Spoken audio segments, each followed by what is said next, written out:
मैं आपका मार्ग्रेव हूँ। अमीर सादुद्दीन के गुस्से से कोई भी नहीं बच पाएगा। कल तुमसे एक मार्ग्रेव की हैसियत से मुलाकात की गई थी इस कबीले में, लेकिन अब तुम एक गमज़दा कुत्ते की हैसियत से मिल रहे हो।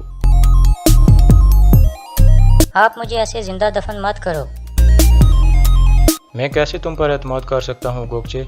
मैंने तुमसे प्यार किया था, तुम्हें अपनी बीवी बनाया था। क्या तुम्हें दिखाई नहीं दे रहा कि तुमने मुझे जिंदा दफन कर दिया है? अस्सलाम वालेकुम नाजरीन।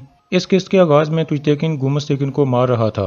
फिर अर्तुगरुल उसे रोक लेता है और कहता है, इसका खून तुम्हारे लिए इसी तरह हलाल है जैसे तुम्हारे लिए अपनी माँ का दूध, लेकिन गुस्से को अपने ऊपर हावी ना होने दो। फिर सुंगरतेकिन कहता है, तुम तुर्क कबीलों को अपना इंसाफ दिखाओ तुजतेकिन, और उस नापाक सादुद्दीन को भी अपना इंसाफ दिखाओ ताकि तुम्हें कोई गलत ना कह सके, हालांकि तुम बिल्कुल सही हो।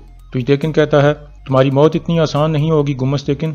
तुम्हारा फैसला दोनों कबीलों के जिरगे में किया जाएगा और सब लोगों के सामने तुम्हें एक शर्मनाक सजा दी जाएगी। हर कोई देखेगा कि तुम और तुम्हारी बहन कितने बादुदमान हैं। गुमस्तकिन का सांस फूला हुआ था और फिर वो कहता है, ये तुम क्या कह रहे हो तुजतेकिन?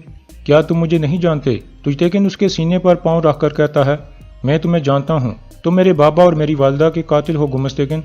तुम्हारे साथ वही किया जाएगा जिसके तुम काबिल हो। दूसरी तरफ आयतुल्लाह ने हलीमा की गर्दन पर तलवार रखी हुई थी और गोंजा गुल ने सलजान की गर्दन पर। आयतुल्लाह हलीमा को मारने के लिए अपनी तलवार उठाने लगती है तो हाइमा खातून बोल पड़ती हैं और कहती हैं, आयतुल्लाह ऐसा मत करो, तुम मेरी बहुओं को जाने दो, इनकी जगह तुम मेरी जान ले लो। लेकिन आयतुल्लाह बाज नहीं आती और हलीमा की जान लेने के लिए अपनी तलवार हवा में बुलंद करती है, लेकिन ऐन उस वक्त एक तीर आता है जो सीधा उसके सीने में लगता है। उसके हाथ से तलवार गिर जाती है और वो हैरानगी से उस तरफ देखती है जिस तरफ से तीर आया था। वहां अब्दुर्रहमान खड़ा था। दरअसल अब्दुर्रहमान छुप कर ये सब कुछ देख रहा था और जैसे ही उसे लगा कि हलीमा की जान खतरे में है, उसने तीर चला दिया। आयतुल्लाह उधर ही गिर जाती है और गोंजा गुल रोने और चीखने लगती है। इसी दौरान सलजान उसके बाजू पर काटती है जिससे उसके हाथ से भी तलवार गिर जाती है। फिर वो सलजान को धक्का देकर एक तरफ भागने लगती है और सलजान उसका पीछा करने लगती है। इसी दौरान आयतुल्लाह तड़पते हुए मर जाती है। इस तरह आयतुल्लाह का यहाँ पर खात्मा हो जाता है। हाइमा खातून अब्दुर्रहमान को गोंजा गुल और सलजान के पीछे भेज देती हैं। फिर हाइमा खातून हलीमा सुल्तान को उठाने की कोशिश करती हैं, लेकिन इसी दौरान वो बेहोश हो जाती है। दूसरी तरफ गुमस्तकिन तुजतेकिन को कहता है, ये सब अर्तुगरुल की चाल है, तुम्हारे बाबा और तुम्हारी वालिदा को इन्हीं लोगों ने मारा है। तुम मुझे अमीर सादुद्दीन के पास ले जाओ, फिर तुम्हें हकीकत का पता चल जाएगा। लेकिन तुजतेकिन उसके मुंह पर मुक्के बरसाने शुरू कर देता है और अर्तुगरुल उसे दोबारा रोकता है और कहता है, ये इस काबिल है कि इसको सब कबीले वालों के सामने शर्म वाली मौत दी जाए। दूसरी तरफ गोंजा गुल भाग रही थी और सलजान उसका पीछा कर रही थी। हाइमा खातून गोगचे को कहती हैं, तुम कबीले में जाओ और उनसे मदद मांगो, हमें फौरन हलीमा को वापस कबीले में ले जाना होगा। गोगचे फौरन उठकर कबीले की तरफ भागती है। दूसरी तरफ सलजान और गोंजा गुल का आमना सामना हो जाता है। गोंजा गुल अपना खंजर निकाल लेती है। सलजान उसे कहती है, या तो तुम मेरे साथ कबीले जाओगी और जिरगे के सामने अपने गुनाहों का एतराफ़ करोगी, या फिर तुम यहीं मरोगी। गोंजा गुल कहती है, मैं मरूंगी, लेकिन तुम भी मेरे साथ मरोगी। इसके बाद वो सलजान पर हमला कर देती है। इसी दौरान सलजान उसे बताती है, मरने से पहले तुम ये भी जान लो कि मैं गुंदोगदो के बच्चे की मां बनने वाली हूँ। ये सुनकर गोंजा गुल को शदीद धचका लगता है। फिर वो जोर से सलजान के पेट पर लात मारती है और उसे धक्का देकर गिरा देती है। इतने में अब्दुर्रहमान वहां पहुंच जाता है। गोंजा गुल उसे देखकर दोबारा वहां से भागने लगती है। सलजान अब्दुर्रहमान को कहती है, इसका पीछा करो। इसी दौरान सलजान को दरख्त के साथ वो जड़ी बूटी मिल जाती है जो गुंदोगदो के इलाज के लिए चाहिए थी। ये देखकर वो खुश हो जाती है और फौरन उसे उखाड़ने लगती है। अब्दुर्रहमान गोंजा गुल का पीछा कर रहा था, लेकिन गोंजा गुल वहां से भागने में कामयाब हो जाती है और अब्दुर्रहमान के हाथ नहीं आती। सलजान वापस हाइमा खातून के पास पहुंचती है और उन्हें सब कुछ बता देती है। हाइमा खातून कहती हैं, बेटी तुम फौरन जड़ी बूटी लेकर गुंदोगदो के पास जाओ। फिर सलजान वहां से उठ खड़ी होती है। इतने में अब्दुर्रहमान वहां आकर बताता है कि गोंजा गुल भाग गई है, मैं उसको नहीं पकड़ सका। हाइमा खातून उसे कहती हैं, आयतुल्लाह की नमाज जनाजा अदा करो और इसके बाद कबीले में जाकर 20 से 25 सिपाहियों को गोंजा गुल के पीछे भेज दो। इतने में कबीले से कुछ सिपाही वहां पहुंच जाते हैं ताकि हलीमा को उठाकर वापस कबीले में लाया जा सके और उसे उठाकर कबीले की तरफ चल पड़ते हैं। दूसरी तरफ गुमस्तकिन बेहोशी की हालत में पड़ा था।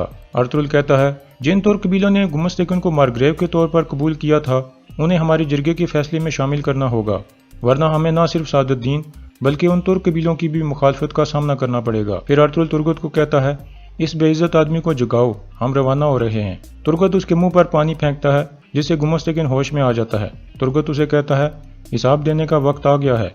इसके बाद वो उसे पकड़कर उठाते हैं और घोड़े के पीछे बांधकर कबीले की तरफ रवाना हो जाते हैं। दूसरी तरफ सलजान कबीले में पहुंच गई थी और हकीम अर्तुक ने उस जड़ी बूटी से दवा तैयार कर ली थी। इसके बाद वो गंदोगदो को खिलाना शुरू कर देते हैं। इतने में एक सिपाही अंदर आकर बताता है कि हलीमा सुल्तान कबीले में पहुंच चुकी है, आप उसे जाकर देख लें। इसके बाद हकीम वो दवा दरवेश के हवाले कर देता है और कहता है, ये पूरी दवा गंदोगदो को खिला दो, इंशाल्लाह ये बहुत जल्द ठीक हो जाएंगे। फिर वो बाहर निकल जाता है। सिपाही हलीमा सुल्तान को उठाकर कबीले में पहुंच गए थे। थोड़ी देर में अर्तुगरुल और तुजतेकिन भी अपने साथियों समेत कबीले में पहुंच जाते हैं। कबीले के लोग गुमस्तेकिन की असलियत के बारे में जान चुके थे। सब लोग गुमस्तेकिन को देखकर कातिल कातिल कहना शुरू कर देते हैं और कुछ लोग उस पर पत्थर बरसाने लगते हैं। दूसरी तरफ हकीम अर्तुक हलीमा सुल्तान का चेकअप कर रहा था। इतने में हाइमा खातून ढोल की आवाज सुनकर कहती हैं, अर्तुगरुल। फिर वो बाहर निकल जाती हैं। बाहर गुमस्तेकिन को पकड़कर लाया जा रहा था। कबीले के लोग उसे गद्दार और कातिल कह रहे थे। इसके बाद उसको पकड़कर हाइमा खातून के सामने खड़ा कर दिया जाता है। गुमस्तेकिन कहता है, मैं आपका मारग्रेव हूँ। अमीर सादतीन के गुस्से से कोई भी नहीं बच पाएगा। कल तुमसे एक मारग्रेव की हैसियत से मुलाकात की गई थी इस कबीले में, लेकिन अब तुम एक गमज़दा कुत्ते की हैसियत से मिल रहे हो। इसके बाद अर्तुगरुल कहता है, जल्द या देर से तुम्हारे मालिक को भी हिसाब देना पड़ेगा। फिर हाइमा खातून चलकर उसके पास जाती हैं और कहती हैं, आयतुलन मर चुकी है गुमस्तेकिन। ये सुनकर गुमस्तेकिन हैरान परेशान हो जाता है। फिर हाइमा खातून कहती हैं, और गोंजा गुल भाग गई है, लेकिन जैसे ही वो मिलेगी उसको भी वो सजा मिल जाएगी जिसके वो काबिल है। ये सुनकर गुमस्तेकिन गम से निढाल होकर गिर जाता है और रोने लगता है।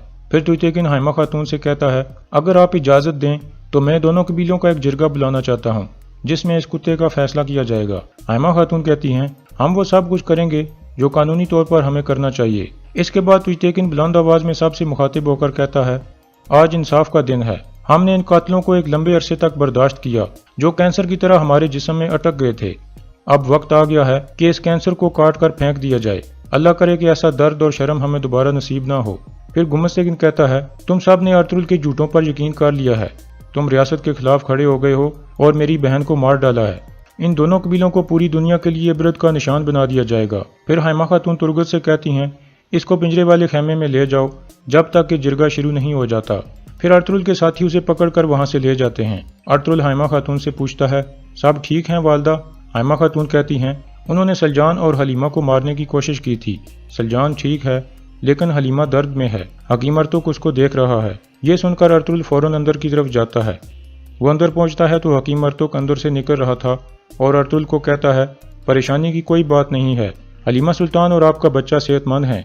अर्तुगरुल खुश होकर पूछता है, क्या मैं अंदर जा सकता हूँ? हकीम कहता है, क्यों नहीं, हलीमा सुल्तान आपका इंतजार कर रही है। अर्तुगरुल अंदर जाता है तो हलीमा कहती है, हमारा बच्चा बिल्कुल ठीक है अर्तुगरुल, मैं बहुत डर गई थी कि मैं इसे बचा नहीं सकूंगी। अर्तुगरुल कहता है, जान सिर्फ अल्लाह के हाथ में है हलीमा सुल्तान, तुमने हमारे कबीले की शान को बचा लिया है। दूसरी तरफ गुमस्तेकिन को पिंजरे के अंदर पहुंचा दिया जाता है और उसके हाथ लोहे की जंजीर के साथ बांध दिए जाते हैं। गुमस्तेकिन शदीद गुस्से में अर्तुगरुल का नाम लेता है। सिपाही उसे बंद करके बाहर आ जाते हैं। दवान और बानो जीजी के एक दूसरे को देखकर मुस्कुराते हैं और फिर इकट्ठे एक तरफ चल पड़ते हैं। दूसरी तरफ तुजतेकिन अपनी वालदा की कब्र पर जाता है और ऊपर पानी वगैरह डालता है। इतने में गोकचे भी वहां पहुंच जाती है। तुजतेकिन कब्र की तरफ देखकर कहता है, हमने आपके और बाबा की कातलों को तलाश कर लिया है वालिदा और उनको सजा दे रहे हैं। आखिरकार फितना खत्म हो गया है। गोकचे उसके पास आकर बैठ जाती है। फिर वो दोनों दुआ मांगते हैं। दुआ मांगने के बाद तुजतेकिन उठकर जाने लगता है तो गोकचे उसे रोक लेती है और कहती है, आपने साबित कर दिया है कि आप दो दुर्गा कबीले के लिए बिल्कुल मुनासिब सरदार हो। अब से आप सुकून महसूस करो। तुजतेकिन हाँ में सारे लाकर दोबारा जाने लगता है तो गोकचे दोबारा उसे आवाज देकर रोक लेती है और कहती है, आप मुझे ऐसे जिंदा दफन मत करो। मैं कैसे तुम पर एतमाद कर सकता हूँ गोकचे? मैंने तुमसे प्यार किया था, तुम्हें अपनी बीवी बनाया था। क्या तुम्हें दिखाई नहीं दे रहा कि तुमने मुझे जिंदा दफन कर दिया है? यह कहकर तुजतेकिन वहां से चला जाता है और गोकचे आंसू भरी आंखों से उसे जाता हुआ देखती है। दूसरी तरफ अर्तुगरुल और सुंगरतेकिन गंदोगदो के खेमे में जाकर उसकी खैरियत मालूम करते हैं। सलजान कहती है, ये बहुत जल्द ठीक हो जाएंगे। फिर गंदोगदो पूछता है, क्या सब खत्म हो गया अर्तुगरुल? फिर अर्तुगरुल और सुंगरतेकिन उसे सारी सूरत हाल से आगाह करते हैं, जिसके बाद वो सुकून का सांस लेता है और सो जाता है। सलजान कहती है, आप परेशान ना हो और जाकर उस बदउनवान को सजा दें जिसका वो काबिल है। अर्तुगरुल और सुंगरतेकिन बाहर निकल जाते हैं। اور یہاں اس قسط کا اختتام ہو جاتا ہے۔